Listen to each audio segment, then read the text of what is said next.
নমস্কার, আমি শেফ সুদীপ্ত আর আপনাদের সবাইকে স্বাগত জানাই আমার চ্যানেল কুইজিন লাভার্স।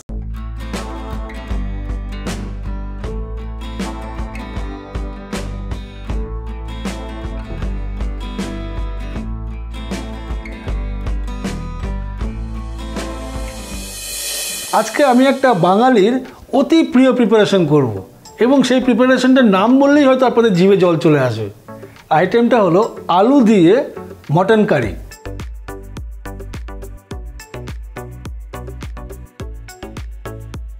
এই আলু দিয়ে মটন কারিটা করার জন্য কি কি লাগবে? মেনলি মটনই লাগবে, আর সেটাকে দিয়ে কারি বানাতে হবে। আমি মটন নিয়েছি আর মটনটাকে ম্যারিনেশন করে ফ্রিজে রেখে দিই। ম্যারিনেশন করার জন্য মটনে প্রথমে খানিকটা আমি দই নিয়ে নেব, দেব নুন স্বাদ মতন, দেব সামান্য হলুদের গুঁড়ো, কাশ্মীরি লঙ্কার গুঁড়ো, আদা রসুন বাটা আর সামান্য সর্ষের তেল।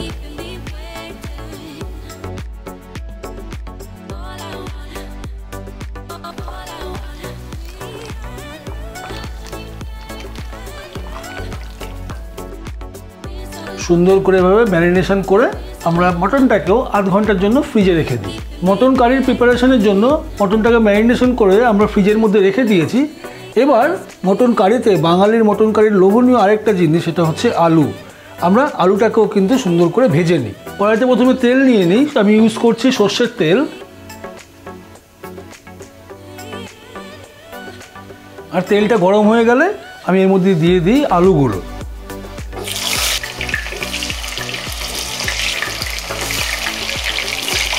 আপনারা আলুগুলো দেখে বুঝতেই পারছেন আমরা মিডিয়াম সাইজের আলুগুলোকে 2 পিস করে পিস করেছি, আর যেগুলো বড় আলু আপনারা চাইলে পরে সেটাকে 4 পিস করে নেবেন। আর যখন আলুগুলোকে আপনারা তেলে ছাড়বেন, তেলটা যেন খুব বেশি গরম না হয়ে যায়, তাহলে পরে কি হবে, আলুটা দেওয়ার সঙ্গে সঙ্গে আউটার সারফেসটা বাইরের দিকটা তাড়াতাড়ি লাল হয়ে যাবে, কিন্তু ভিতরটা খুব বেশি কাঁচা থেকে যাবে। যদিও আমরা এখানে আলুটাকে হালকা করেই ভাজবো, তার কারণ আলুটা আমরা মাংসের সঙ্গে আবার কষিয়ে কুক করব। এবার তেলের মধ্যে আমি দিয়ে দিই খানিকটা নুন, দেব অল্প পরিমাণে হলুদের গুঁড়ো আর কাশ্মীরি লঙ্কার গুঁড়ো।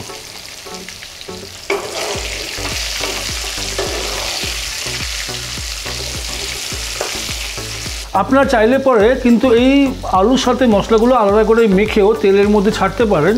তবে তেলের মধ্যে ডাইরেক্ট মশলাটা ছেড়ে আলুটাকে কষালে পরে কি হয়, এর রঙটা খুব সুন্দর আসে আলুর মধ্যে। আপনি দেখুন আলুগুলো কত সুন্দর কালারফুল হয়েছে।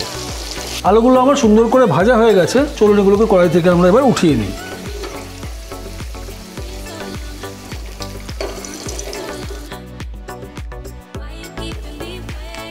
আলুগুলোকে ভাজার পরে একই তেলে আমি ফোড়নে দিয়ে দিই এলাচ, দারচিনি, লবঙ্গ, তেজপাতা আর সামান্য জিরে। এবার এর মধ্যে দিয়ে দিই আমি স্লাইস করে কেটে রাখা পেঁয়াজগুলো। তবে আপনারা চাইলে পরে এই পেঁয়াজটাকে কুচিয়েও নিতে পারেন। এই পেঁয়াজটাকে আমাদেরকে পুরো ব্রাউন করে, সুন্দরভাবে ব্রাউন করে ভেজে নিতে হবে। পেঁয়াজটাকে এরকম ব্রাউন করে ভেজে নেওয়ার পরে এর মধ্যে দিয়ে দেবো আমি আদা রসুন বাটা। আদা রসুন বাটাটা দিয়ে ঠিক 2 মিনিট হালকা আঁচে কুক করুন। আদা রসুনটা দিয়ে সুন্দরভাবে মশলাটাকে কষানোর পরে এর মধ্যে দিয়ে দেবো আমি সামান্য ধনের গুঁড়ো, জিরের গুঁড়ো, হলুদের গুঁড়ো, শুকনো লঙ্কার গুঁড়ো আর কাশ্মীরি শুকনো লঙ্কা। এই সমস্ত পাউডার মশলাগুলোকে দিয়ে আরেকবার ঠিক হালকা আছে ভালো করে কষিয়ে নিই। এবার এর মধ্যে দিয়ে দেবো আমি খানিকটা টমেটো পিউরি।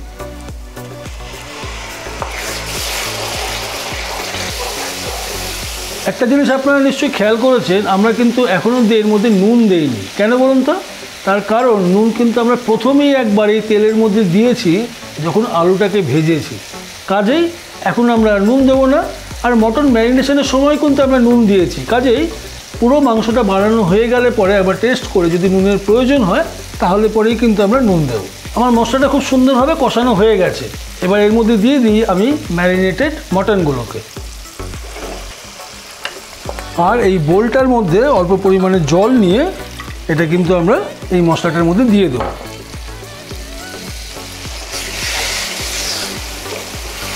ভালো করে আমরা মশলার সাথে মটনটাকে কষিয়ে নিই।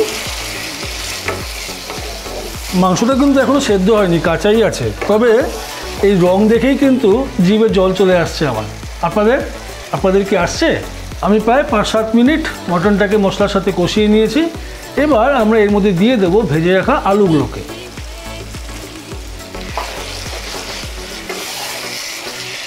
এই মটনটা কষাতে কষাতে অনেকক্ষণ ধরে একটা কথা মনে হচ্ছিল আপনাদের বলবো, কথাটা বলেই ফেলি। সেটা হচ্ছে, চ্যানেলটা যদি এখনও সাবস্ক্রাইব না করে থাকেন, সাবস্ক্রাইব করুন, ভিডিওগুলোকে ভালো করে দেখুন, কারণ আমার চ্যানেলে আমি অনেক ভিডিও করেছি। আর সেই ভিডিওগুলোকে ভালো লাগলে পরে লাইক করুন, আপনার কমেন্ট জানান, আর অনেকের মধ্যে শেয়ার করুন। আর জানবেন, আপনাদের এই কমেন্টগুলো পড়তে কিন্তু আমার ভীষণ ভালো লাগে। আর যখন পড়ি তখন মনে হয় যেন আপনাদের জন্য আরও অনেক ধরনের ভিডিও নিয়ে আসি। কাজেই চ্যানেলটাকে সাবস্ক্রাইব করুন, লাইক করুন, আর অনেকের মধ্যে শেয়ার করুন। আর কমেন্টে লিখে জানান আপনাদের কেমন লাগছে একটা আইটেম, বা আপনার নতুন কি আইটেম দেখতে চাইছেন আমার থেকে। দেখুন গ্রেভিটা কত সুন্দর কালার এসে গেছে এবং কষানোটাও কিন্তু অনেকক্ষণ হয়ে গেছে। এবার এর মধ্যে খানিকটা আমি জল দিয়ে দিই।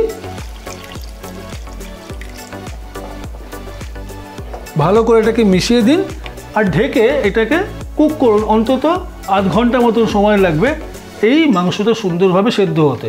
আর আপনারা যদি তাড়াতাড়ি করতে চান, এই অবস্থায় এটাকে তুলে নিয়ে প্রেসার কুকারে দিন, আর মাত্র 5 থেকে 7খানা সিটি দিলে পরেই কিন্তু আপনাদের লোভনীয় মটন কারি কিন্তু রেডি হয়ে যাবে পরিবেশন করার জন্য। মটন কারিটা কিন্তু প্রায় রেডি, খিদেও বেশ পেয়েছে। আর দেরি না করে তাড়াতাড়ি মটন কারিটাকে এবার আমরা শেষ করি, আর শেষ করে পরিবেশন করে একদম খাওয়ার পালা।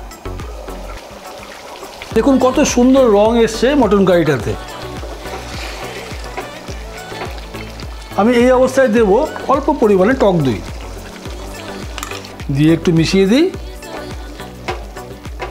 দেবো সামান্য ঘি, গরম মশলার গুঁড়ো, আর 2-3টে গোটা কাঁচা লঙ্কা দিয়ে একবার ভালো করে মিশিয়ে দিই। মিশিয়ে দিয়ে এটাকে আমরা আরেকবার ঢেকে দেব ঠিক 1 মিনিট, যাতে এই যে ফ্লেভারড ইনগ্রেডিয়েন্টসগুলো আমরা দিলাম, এর ফ্লেভারটা যেন সুন্দরভাবে গ্রেভির সাথে মিশে যায়, আর আমাদের মটন কারিটা যেন আরও লোভনীয় হয়ে যায় সকলের কাছে। তাহলে আমাদের চিকেন কারিটা, বাবা, মটন থাকতে চিকেন? একদমই না, মটন কারিটা কিন্তু রেডি। চলুন তাহলে পরিবেশনটা করে ফেলি।